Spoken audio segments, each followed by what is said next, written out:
Have you ever found yourself pondering the thought of your ex being anywhere near your current living situation more than 6 months after the breakup? I'll go first. My ex girlfriend Rachel and I ended a tumultuous relationship about 18 months ago. We had our fair share of drama and tears, and I had to change my locks to get that sense of closure I was desperate for. Fast forward 6 months to the day, I was rummaging through Rachel's old jacket, which her friends had lent me to do a clothing donation drive, when I stumbled upon a spare key to my apartment in her coat pocket. Yes, you read that right.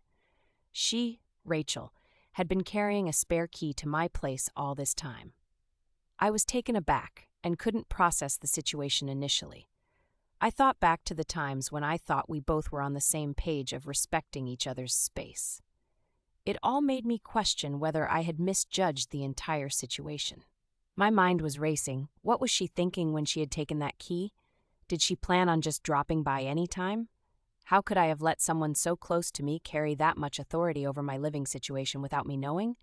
And more importantly, who does that? Rachel, in her defense, said she took the key on impulse one time but never used it, intending never to go back there again. It didn't sit well with me. I asked her why she never returned the key, and she just brushed it off as a careless mistake on her part. I told her that if she cared that little about respecting my space, then she shouldn't have taken the key in the first place. We didn't break up because she didn't respect our boundaries. At this point, I realized that some things were better off said with a clear head. I calmly asked her to hand over the key, which we both knew wasn't in her best interest. She gave up after what felt like an eternity of hesitation, finally handing over the key.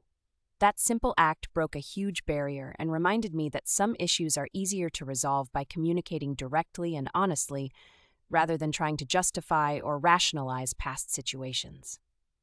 It ended up being a funny experience in hindsight, but honestly, it was disheartening.